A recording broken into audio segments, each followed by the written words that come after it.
Thank you very much for being here today. I'm very pleased to present my job market paper titled Learning by Hiring New Immigrants in a Frictional Labor Market. So needless to say, whenever there is immigration, there are two long-standing concerns about immigrant integration and its impact on natives. But in this project, I focus on a special aspect of immigration. Well, oftentimes humanity has experienced large-scale migrations where people move to geographically and culturally distant societies. And there, as potential employees, these new immigrants' group-based characteristics may be unknown to local firms, such as cultural differences that can affect their belonging workers in common in their new worksite. So in this project, I focus on the imperfect information about the new immigrant group's productivity. And given this imperfect information, firms have to learn about both the individual and group productivity of these new immigrants. Now, why does this matter? It's because on one side, what local firms learn about the group will eventually affect individual immigrant employees and hence their integration. Now, on the other hand, firms' decisions are made misjudging the productivity of a new workforce group. Hence, native workers in the same labor market will face externality. So in this paper, I asked three research questions. First, do local firms actually face such an informational problem about the new immigrant group's productivity? And if so, how do they learn about it? And second, how does this learning affect the wage and employment of both natives and immigrants? And third, what are the costs of imperfect information about this productivity for both groups of workers? And to answer these questions, I do three things in this paper. First, I document empirical evidence of establishment level, what I call learning by hiring process. And to document this, I leverage the recent Central and East European immigration into West Germany, and I find that German establishments with more positive experiences with Central East European immigrants, they tend to have higher propensity to hire another worker from the same group. And given these findings, to rationalize these findings and to offer qualitative implications on the labor market, I propose a theory emphasizing immigrant hiring as firms' private experimentation. And given this experimentation, I find that immigrants can face differential returns to tenure because local firms are learning about their group. And second, natives face externality of this learning being on the same labor market on their equilibrium wage and employment. And given this qualitative implications, I generalize a simple model to a bigger model, and my calibrated model suggests that under perfect information, both groups can have a 1 percentage point higher annual job finding probability. And second, on average, the daily wage gap for Central East European immigrants would decrease by 0.7 euros from 11.4 euros, which is around 6%.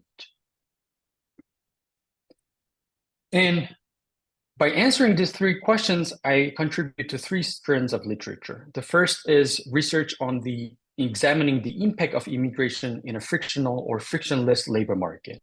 And here in my paper, I consider information friction, which about the new immigrant group's productivity that affects the labor market jointly with search friction.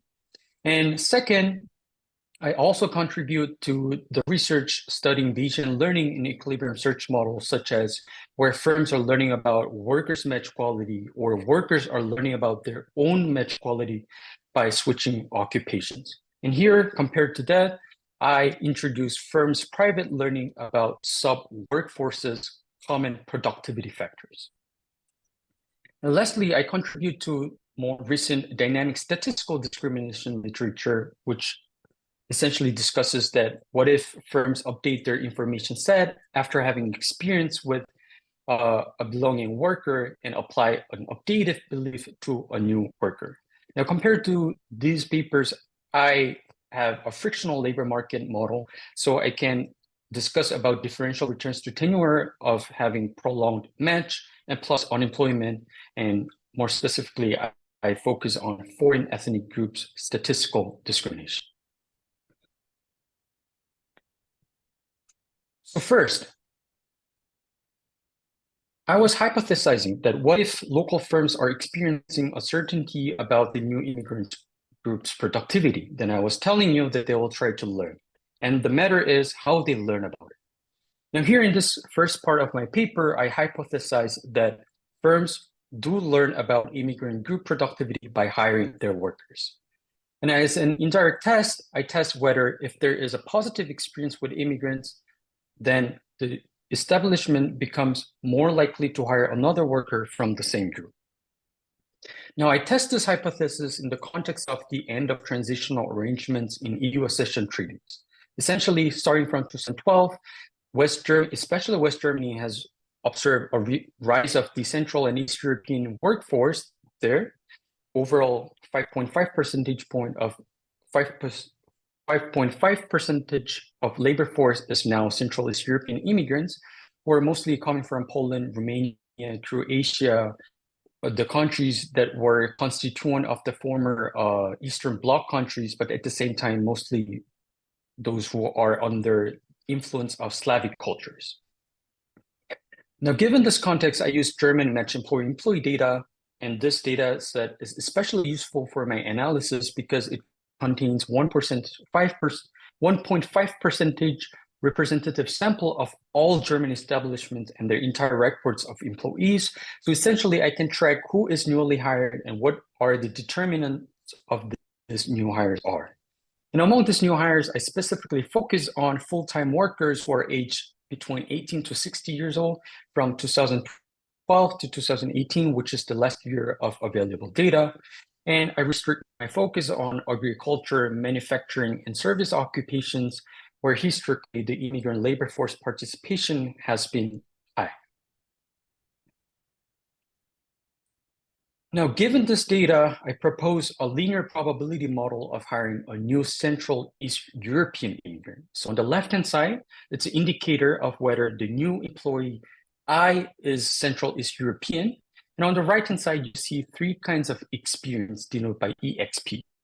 So EXP denotes experience with native Germans, experience with Central East Europeans, and experience with the rest of origins. And here, the new work employee I is having a job type J at establishment E, which is located in commuting zone L at time month year T. Now, what is exactly this experience? So I define positive experience as follows. So this experience is defined for each job type in each establishment at each time. This is a fraction where the denominator is the number of workers in the group who had tenure longer than a year until the hiring period T. And divide this number by the total number of workers who are hired in that establishment until a year before the hiring. And this, I normalized this a year before hiring to avoid calculating those workers who are not yet turned out to be a positive experience or not. And this 1 year criteria is based on twice the legal probation period in Germany. So in Germany, there is 6 months legal probation period. So I define by twice the legal probation period. And of course, control the ethnic networks or the increased labor force share will automatically increase the propensity of a new worker being Central East immigrant. So I add the number of managers and the worker share of Central East European origins and establishment fixed effects to control for taste-based discrimination, and time, location, job, triple interacted fixed effects to control what is happening in each labor market. Now, given this linear probability model, what I find is three facts. The first is when a German establishment has positive experience with Central European group, if it increases by 1 standard deviation, then that German establishment, a new worker is 1.9 percentage point more likely to be a Central East European immigrant. However, I don't find such positive correlation from native German hiring.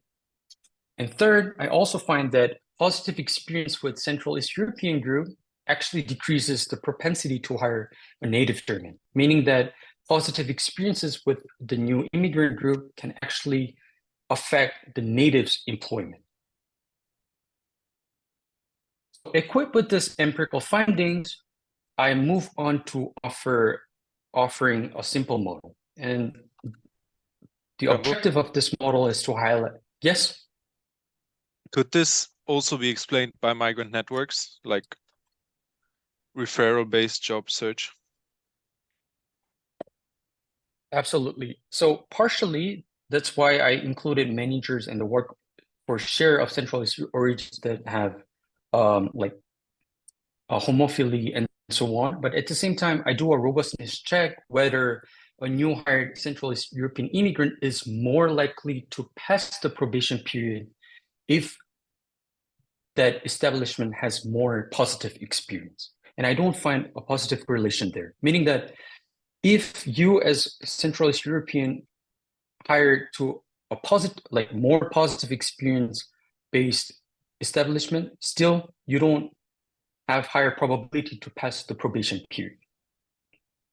So there, I argue that actually, yes, there will be a power of ethnic network and referrals and so on, but still, the positive correlation of experience to propensity to hire survives.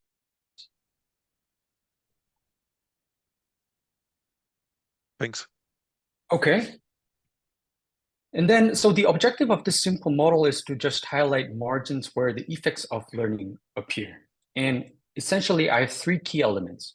The first is the standard Diamond-Mortensen-Pissarro model, where firms have to wait and search for a worker to be matched, and unemployed workers are also searching for a job, and when there's a match, there's a production. And in this simple standard model, I embed learning about match quality or learning about worker. So the firm does not know if the match worker is having a good match or bad match, so they have to learn about it. But on top of that, I add one more element, which I call learning about distribution or learning about immigrant group. The firm is trying to learn from which distribution this good match is drawn, particularly for the new immigrant group. So here, the basic idea is that there are some group-based characteristics that are generating idiosyncratic match qualities across different firms. And depending on what kind of match quality each firm is assigned, each firm is learning different thing, depending on different matching outcomes. So they have different belief about the likelihood of having a good match with an immigrant. And here, the theoretical results are driven by a simple mechanism. Because local firms are learning about sub-workforce's common productivity, whatever they learn, it applies to a group of workers. So because it applies for a group of workers, the incentive to open a vacancy or engaging in wage bargaining or to create jobs, they are all affected by what kind of beliefs these firms have about the immigrant group. So here's the basic environment. So time is discrete, and firms and workers are discounting the future by beta. And there are two groups of workers, natives with subscript N and immigrants with subscript I. And the share of immigrant workforce is denoted by SI. And there is a pairwise matches from random search, meaning that each firm can open one vacancy, and one vacancy hires only one unemployed worker. So there's one-to-one matching. And second, firms cannot target their recruitment to a specific group, meaning that both natives and immigrants are looking for their jobs, similar jobs in the same single labor market.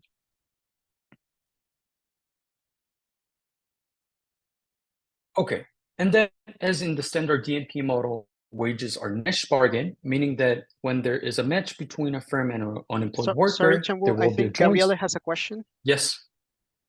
Sure. Yeah, very quick question. Can you go back one slide, please? So on the learning about sub-force productivity, do you think any policy can affect this learning? Like, I don't know, some policy like if you hire an immigrant, we kind of cut your taxes or stuff like that.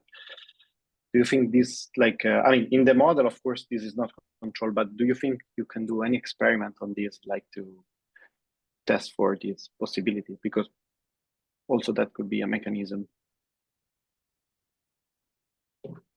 Absolutely. I think that's a wonderful question. So you're saying, so could you just rephrase the question once more? So the question is, so for example, I'm thinking about Italy right now that has this kind of, the government is kind of asking people from everywhere in Europe to come to Italy to work in very specialized occupations. And how do they attract them is to cutting the taxes on their wages. So do you think that this could have, I mean, a similar policy can be used, like, I mean, can be simulated through your model and to kind of generate some results related to it? I mean, this is just food for thought. It's not a question that you have to answer now. No, I think that's a wonderful point. So actually, I briefly discuss about policy implications. So here, because I'm discussing about learning, of course, giving more incentive to hire an immigrant and learn about the group can have positive and long-run effects on the labor market, right? Okay. Yeah. So I think that definitely, I think that's one channel that we can like really focus on and see if the model really functions as we expect in reality. Thanks. Okay, and then so when the firm and the worker matches, they have a joint surplus of the match, and they split this joint surplus by firm bargaining power, which is denoted by gamma. And here in this labor market, firms enter into the labor market, firms pay entry costs denoted by kappa, but they can exit freely without any scrap value. And firms experience exogenous destruction, which derives by probability psi. Now, I want to first introduce you learning about match quality or learning about worker match quality. So if a firm enters to the labor market, the firm opens a vacancy, and the firm is going to wait for a while until the firm is matched to a native worker with probability Mn or with an immigrant with Mi, and the worker finds a job with probability H, higher. And once there is a match, the pair will be assigned a pair-specific match quality, which is uncertain and unobservable. But during the one-period probation period, if the worker is having a good match with the firm, then the worker produces 1 unit. And after the probation period, the firm can observe the production level. And if it turns out to be 1 unit, then the firm realizes that the worker is having a good match. So the pair will renegotiate the wage, and they'll keep produce until the exogenous separation arrives by probability delta. Otherwise, if it were a bad match, then the firm observes that the worker has produced nothing. They both know that they're in a bad match, and they will endogenously separate from each other. Now, I want to introduce you about learning about immigrant group productivity. For natives, I say that the probability of having a good match with a native worker is commonly known as pi0. And because this probability is known, when a firm meets a native worker, the prior of that native worker being a good match is also pi0. However, whatever happens to this pair, if the firm rematches to another native worker, then the prior for that new native worker will also be pi0. Essentially, firms have had long period to interact with native group. They basically know how likely it is to have a good match with them. So workers are treated as independent samples. But for immigrants, it's not the case. Probability of having a good match with an immigrant is denoted by big P. However, this is unknown. This can be either pi L, pi low productive, or pi H, pi high productive. If it's pi H, it means the group it's more likely to generate a good match. So the expected productivity of the group is high. Now, suppose a firm is having a belief Q that the immigrant group true productivity P is pi H. Then when the firm meets an individual immigrant worker, the prior for that worker will be pi Q. Okay, I know that with probability Q, you came from high productive group. Then you'll be a good match with me with probability pi h. Otherwise, you came from low productive group, so you will be a good match with probability pi L.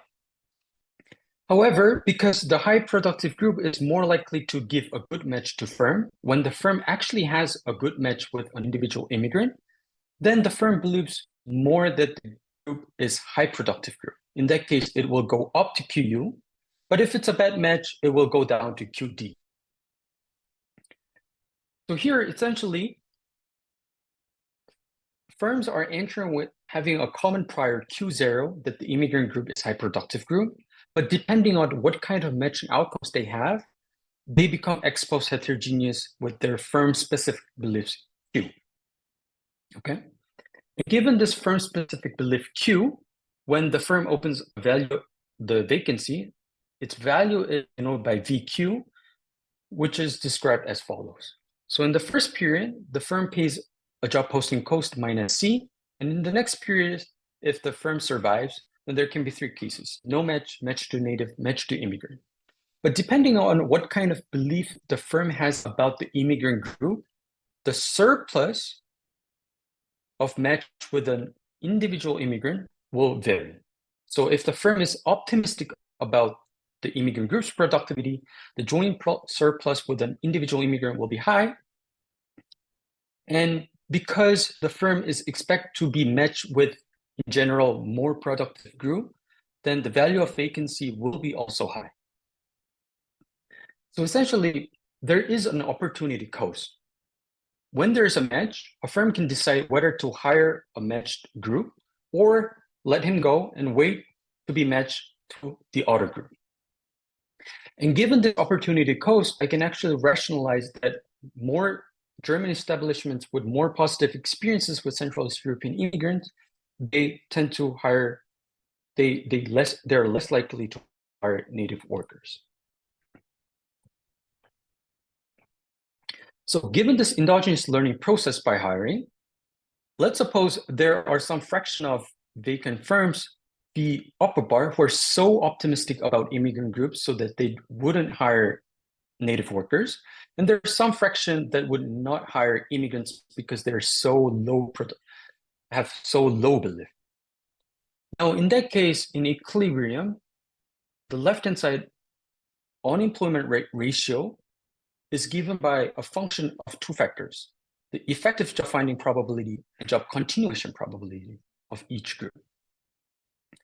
So the relative unemployment rate compared to native, it depends on how likely immigrants find jobs, which is denoted by this part. But at the same time, if they are less likely to continue their jobs because the group generates more bad matches, then again, their unemployment rate will be high. So essentially, this BP, the true productivity of a new immigrant group, which is unknown, but still in back behind, it's determining the length of employment and overall beliefs in the economy. And in the data, if we observe unemployment rate gap, there can be two reasons. First, it's simply because immigrants are having shorter employment spells because they have low likelihood of having a good match with local firms. But at the same time, or maybe it's because they're simply having a difficulty in finding jobs because there are so many Pacific firms that will not hire them. And the opposite can also happen. If new immigrant group is so productive in the new environment, then firms will be very optimistic about them and they may not hire native workers instead.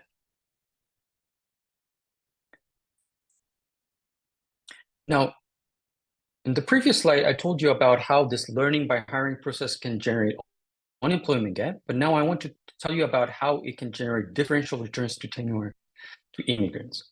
How much wage increases after the probation period. So how much wage changes depend on three components. The first is the expected production level change. Initially, the firm had belief pi Q for an individual immigrant. Okay, you're a good match with me, so you'll produce high Q amount of production during the probation period, but after the probation period ends, the now firm knows that the worker is producing 1 unit. So the joint surplus increases. So if an individual immigrant was matched to a firm that is particularly pessimistic about the immigrant group, then the worker will experience higher returns to tenure. But this increasing effect is dampened by two additional effects. The second component is the change of firm outside option. When the firm has a good match with one immigrant, then it implies other good matches with other immigrants because the firm is learning about the group. And because the firm is more optimistic about the subpopulation's productivity, the value of opening a vacancy also increased. So the firm exploits this increased outside option and tells to the immigrant worker, hey, I know that you did a good job, but I know that there are other immigrants could do also good jobs. So I don't want to pay you as much as I would do for native workers. The third component comes from information value. During the probation period, the firm has an opportunity to learn about the immigrant group's productivity. But after that, the informational value disappears. So the fact that firms are experiencing uncertainty about the immigrant group can actually benefit immigrants in the initial period of tenure, but this disappears hence when we observe the wage change within the pair, it will function as a force that decreases the returns to tenure. Now, so far I told you about how this learning by hiring process affects immigrants' labor market outcomes. Now I want to move on to the natives, how it generates externality to natives. Essentially, when firms are uncertain about the new immigrant group's productivity, there can be three channels of externality of learning affecting the native workers. The first one is firm-specific belief. Well, depending on what kind of employer a native worker meets, if the employer is super optimistic about an immigrant group, it means the firm has higher value of opening a vacancy. So the firm can tell to the native worker, hey, I know you may be good, but there are many good immigrant workers out there, so I don't want to pay you that much. But at the same time, every native worker is influenced by the overall belief in the economy. Why? Because if they return to the unemployment pool, they have to search for another job. But now they don't know which firm they will be matched. So being unemployed, they have to consider the entire belief distribution in the economy. So if in the economy, firms are in general optimistic about immigrants, then the value of unemployment will become lower to a native worker, then it hurts the bargaining process for a native worker. And lastly, because firms are entering with having inaccurate belief because of imperfect information about the immigrant group, how they create jobs depends on the common prior Q0, but not on the true productivity of the new immigrant group. So this channel will influence the job finding probability of nurse. So here, until so far, I described every basic element that learning by hiring can generate in a frictional labor market. Now, I want to bring these channels, various channels, and I want to put numbers into these channels. So I extend a simple model in 5 following ways. The first one is, before I was assuming binary match quality, good or bad, but I'm going to generalize this to normal distribution with high mean and normal distribution with low mean. The group can be high mean or low mean, but the match quality is drawn from a normal distribution. By doing that, I can capture the wage dispersion more realistically. The second is, now I allow multi-period probation up to 5 years. So I'm going to allow gradual learning process. And during these 5 periods, I can capture returns to tenure, not just one-shot increase in the wage. And at the same time, I can capture gradual how the job separation rate differs by tenure each year. And third, from common prior, I allow heterogeneous entry prior so that I can capture how each firm is affected by alternative information sources about the new immigrant group when they enter the labor market. And fourth, I allow human capital accumulation. Not only this is a major component to account for the wage gap that we observe in the data, but at the same time, by this, I can compare how much the match quality is important on wage determination. And fifth, I allow group-specific parameters, for instance, how much firm has bargaining power against immigrants compared to native workers, the unemployment benefit, and so on. I want to capture any group-level disparities in the labor market. Now, given these extensions, I calibrate my general model to West German labor market during 2017 to 2019, which is the last available year in my data of SIAB, another German match employer-employee data. Now, this data set is useful because it contains 2% representative samples of all employees in Germany, including their unemployment period records. So I can capture labor market transitions probability and estimate and directly put into my model. And among the samples, I restrict to native Germans and Central East European immigrants only. And then I focus on the immigrant-intensive occupations, occupations excluding tertiary degree holders. Now, in this model, there are 4 sets of parameters: match quality distribution, and learning parameter, human capital accumulation, and DMP parameters. Well, if you think of match quality distribution and learning, it will be captured as returns to tenure that is happening within each firm worker pair. But learning, because human capital is general, it can be applied to another firm. This will be captured as returns to experience in my wage equation. So exploiting these 2 channels, I calibrate my model via indirect inference using a wage equation for each group. Now, this is not the most interesting part of the paper, so I'll skip this part, but I hope you believe my calibration strategy. So I just want to show you a part of my calibration result. So the first one is the fact that Central East European immigrants tend to have better match quality with German establishments than native Germans. So here, green line is illustrating the normal distribution that is generating match quality with native Germans. And here, the dotted vertical line is the mean of that match quality distribution. And the blue line is the true productivity, the true match quality distribution for Central East immigrants, Central East European immigrants. And as you can see, in truth, although local firms don't know, they are having better match quality on average. However, firms have false belief about their productivity as well. So here, orange one is depicting the false match quality distribution, which is way lower than the blue one. So indeed, yes? I have one question about this. So you're estimating this with data from 2017 to 2019, right? Right.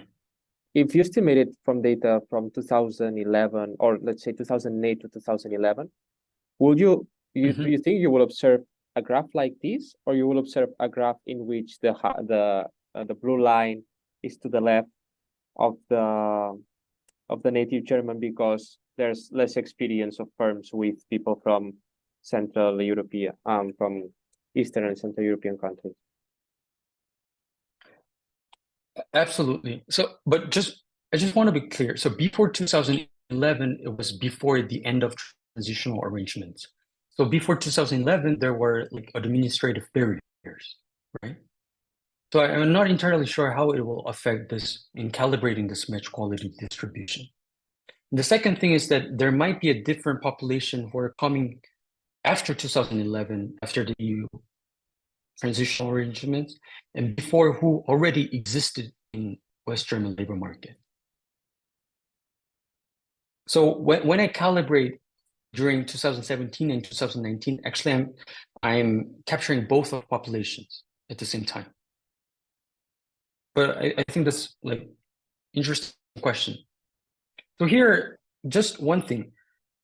Given that the true productivity distribution has less variance than the native German's match quality, I can already find a positive selection process.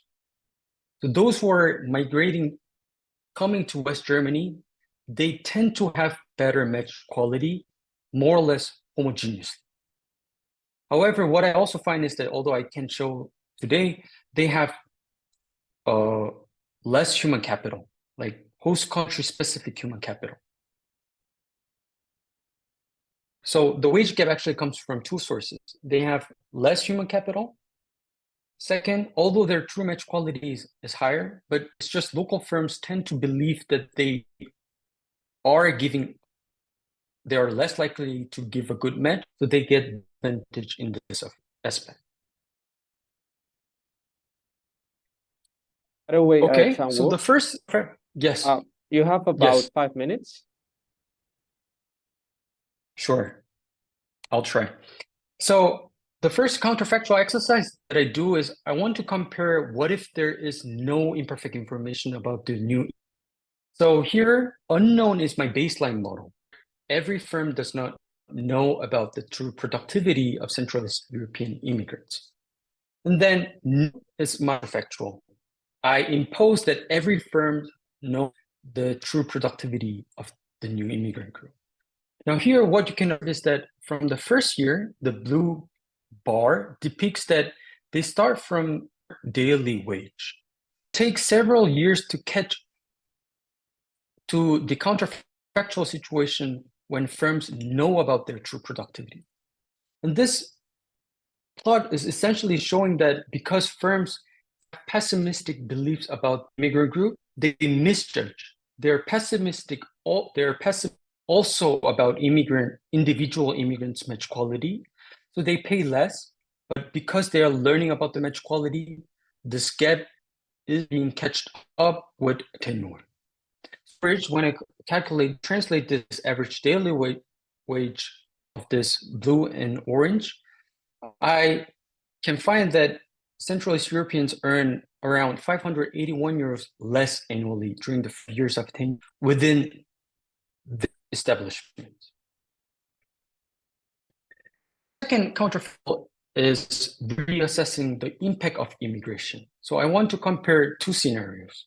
The first one is pre-migration, where the immigrant population share equals to 0. Now, in this situation, native Germans were having 37.6% of annual job finding probability, U2E, unemployment to employment ability. But after the immigration, this increases by 0.7 percentage point because local firms in general expects more surplus from Central East European immigrants.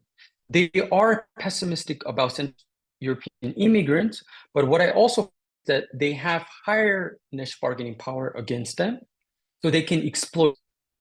And Central East European immigrants have higher expiration that essentially the joint surplus to be small. So this niche bargaining power is higher, so they expect higher joint surplus from Central East European immigrants. So there is more incentive to open vacancies. But I don't find any difference in the average daily wage. Now, the second scenario that I want to compare is what if the true productivity of Central East European immigrant group is known? Q equals to for every firm. Now, I find a marked in their annual job finding probability. It increases by 1 percentage point.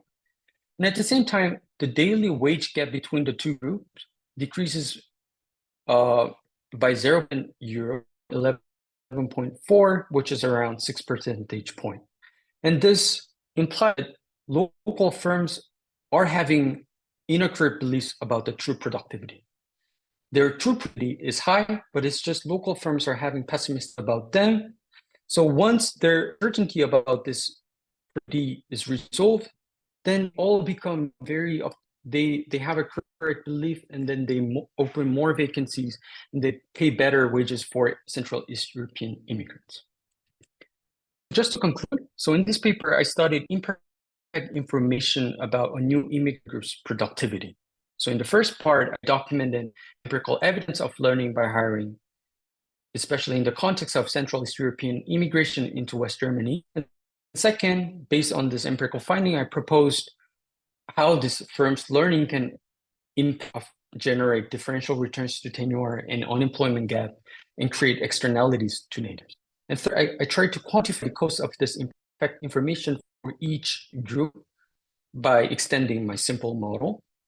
And fourth, by doing all these three, the message that I wanted to deliver is that immigration is a shift in labor supply, yes, but it's just the productivity of the new immigrant group remains to be learned. So thank you very much. Thank you very much, Chanwoo, for the super interesting presentation. So I think we can move on to the discussion. So Gabriele Lucchete from the University of Nottingham will be doing it. So yeah, feel free to show your slides, Gabriele. Yeah. All right. Okay, let me desktop one. Okay, can you see my slides? Yes. Right. Okay. So thanks, Chanwoo, for this nice presentation. And okay, Excuse I'll me, give you. Can you see the slides? Because I can't. Can you all see the slides? Yeah. I can see them. Yeah. I can. So I can try to share again. Wait a second.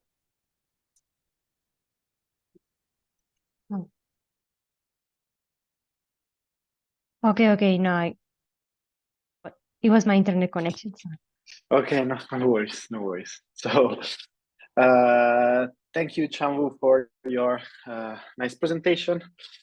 So I'm gonna give you some comments about your paper, which I found quite impressive and interesting. So I think this is a great paper in terms of like it's a massive paper, a massive piece of work. So I can see a lot of efforts behind it. So congratulations. And so first of all, let me give you a brief summary of what we have just seen. So probably I had a slightly older version of the paper, but I understand at this point that we on the job market, we are like modifying our papers on a daily and even less basis. So this paper is about answering three main questions. So one of them has changed, and it was, do distinct immigrant ethnic groups pose the informational problem related to their productivity in the first place? Second question, which is still there, is if they do, how to first mitigate it? Third question is, what are the economic costs for both immigrants and natives?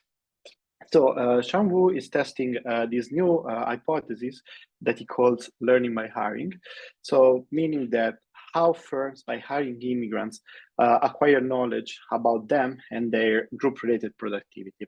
And he tests this hypothesis using data from Germany and focusing on immigrants from Central and Eastern European countries who settled in West Germany. And with this data, it provides this novel empirical evidence, which I think is itself a nice contribution of the paper. Then, to rationalize his findings, he based, he based this his mechanisms on a standard, on a standard but augmented DMP model, where firms hire immigrants by learning about their productivity, and where learning about immigrants' productivity has an impact or affects positively the wage gap that these immigrants have relative to native workers, right? So, not to give a lot of details in the models, but like looking at the quantitative analysis that is performed using these models. So what are the main results, at least those that identified in the paper?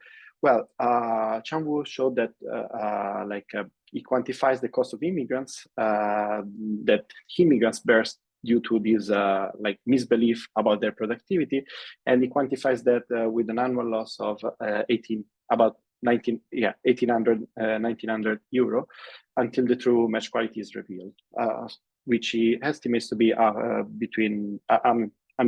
5 years of tenure.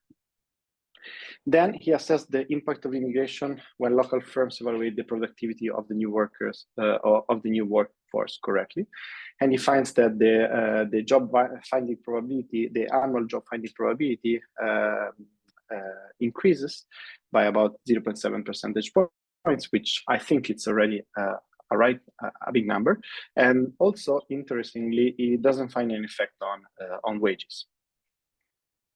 Finally, in the last exercise, he shows that he runs some policy counterfactual in which he shows how an increase in these immigrant groups, meaning immigrants from Central European and Eastern European countries, affects both the cost that the immigrants bears and what's the impact on learning and on wages.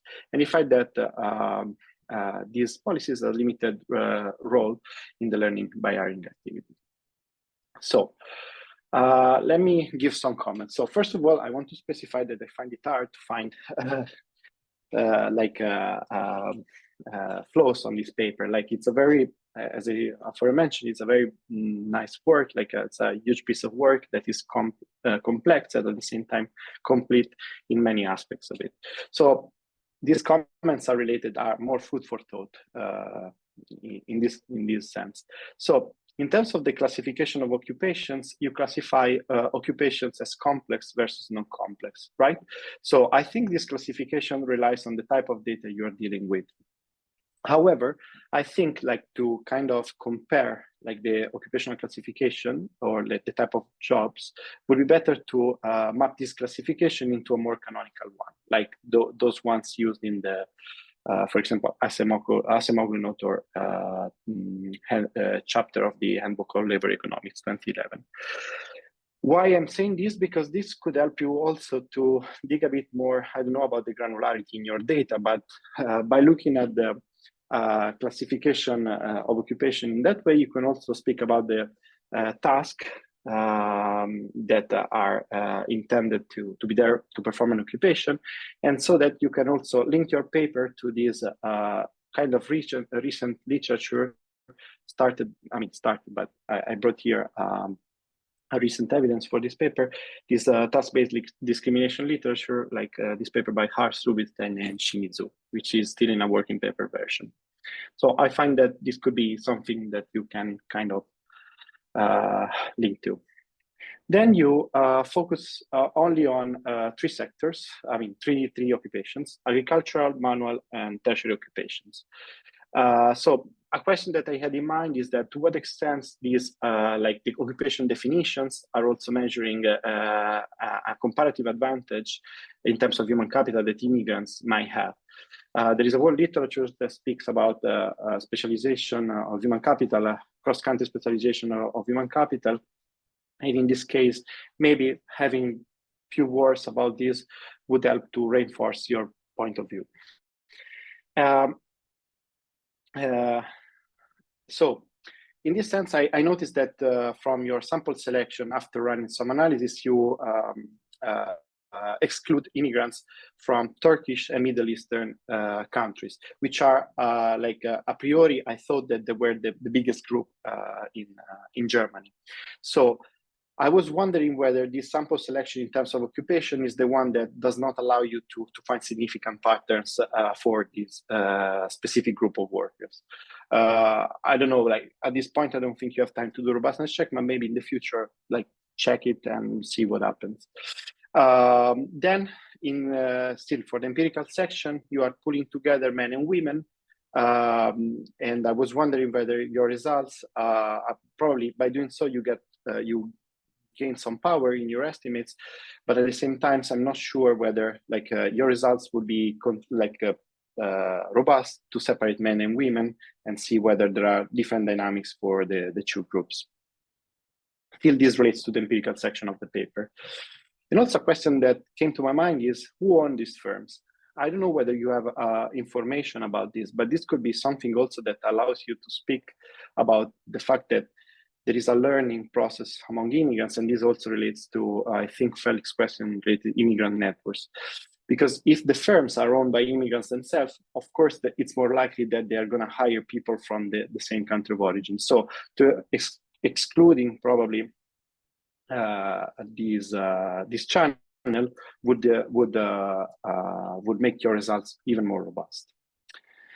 So finally, in terms of another three small comments, one is related to the estimation of your model. I read in the paper that you are restricting the sample only to immigrants with no college education. So I don't know how many data you have about immigrants with college education or with a college degree, but I would have expected this effect of learning to be stronger for immigrants with a college degree, because we know that immigrants with a college degree tend to be more discriminated than any other immigrants, especially if they come from low income or developing countries, because firms who hire them do not have enough information to evaluate how good is the institution who provided them with the degree. So maybe this is food for thought. I thought this could have been a nice aspect to highlight about your estimation or the sample in which you are on which you are estimating the model. And then in terms of the learning and memory loss, I found this part of the paper, which is basically towards the end, a bit confusing to me while I was reading it. I was not really understanding what was why a firm would lose their beliefs about immigrants if they don't hire some immigrants for a while. And this might relate also to the last points that I'm making about the major comments. To what extent are your results related to belief common to the geographical area where these firms belong to?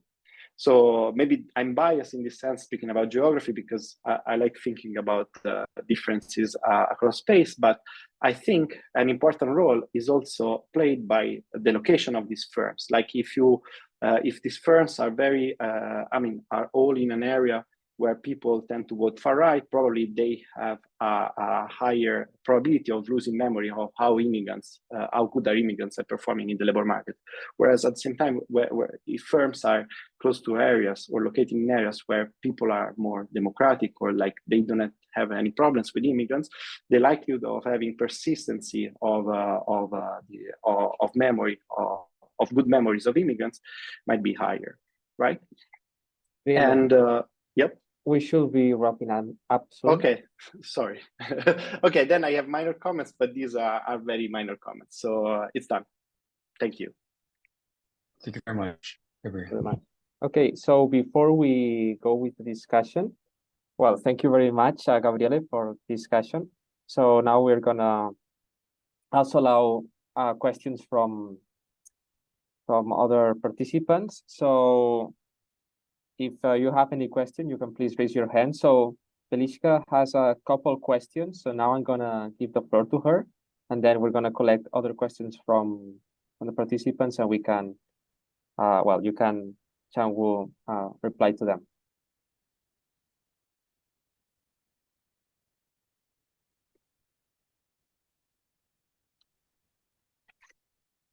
So can I just answer live?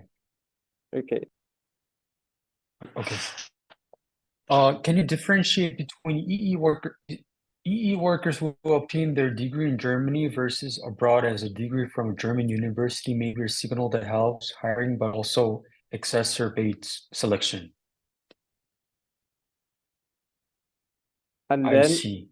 there's also a previous question in the answer once. I don't know if you can see it. In the questions. So shall I read? Yeah, the very interesting, essentially. Can you see it? Yes, very interesting. Essentially, this seems to be a rather one-sided process where firms learn about the underlying and fixed type of workers. What would be the implications of a two-sided process where the type of workers is not fixed but malleable, and they also learn and adapt? Also, the first time hired by a German firm of an Eastern European is endogenous. So where is the identifying variation coming from? So I think the two-sided learning process, I think it's a very interesting avenue that I could look for. So when I started this project, I just saw so much like interesting questions related to this learning by hiring. I haven't thought about it, but I think also relate to like social learning, much more like richer learning environment. I think your two-sided learning process can be also very interesting, especially if you think of like return migration, like workers learning themselves, maybe I'm not having a good match in this country, I'm going to return back to my country and so on. So I think this is like super thoughtful comment. And then identifying variation, it's also very important question, I think. I didn't claim like causality in this positive correlation. I just wanted to find a significant positive correlation. So beyond that, like I don't think I can like argue really nice identifying like variation that can guarantee me a causality. But thank you very much. And then in the period you're considering, there are no labor market restriction for this worker, so they have the same rights as the native Germans. Absolutely. So they have full right to work and they have free mobility right. Plus they can get job assistance program from the federal agency. So that's why I think of a single labor market where both groups of workers are looking for the same type of jobs.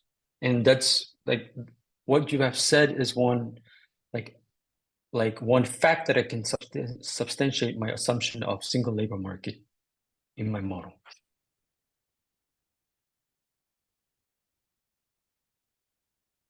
Oh, thank you. Okay, I Thanks think for, that was all. thank you.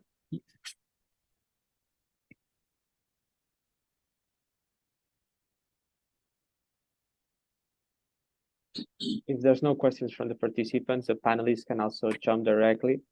If you want to follow up on Gabriele's discussion, also that will be a good time. So I just have a question. Yep. Sure, go ahead.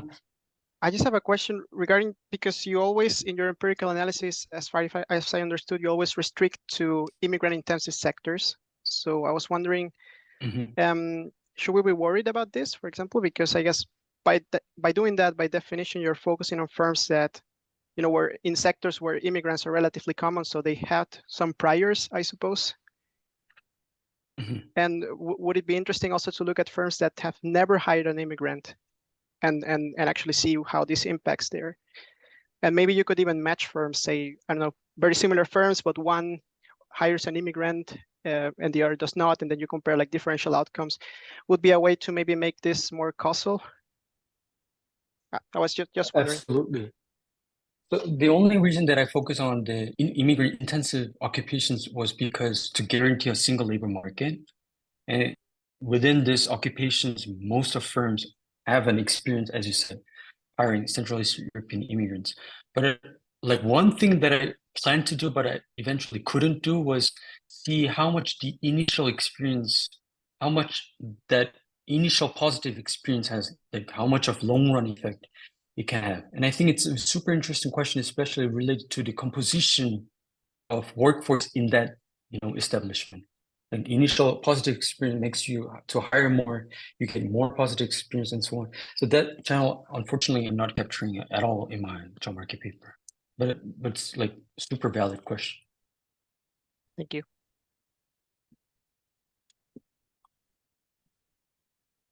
Faye, please, you can go ahead. All right.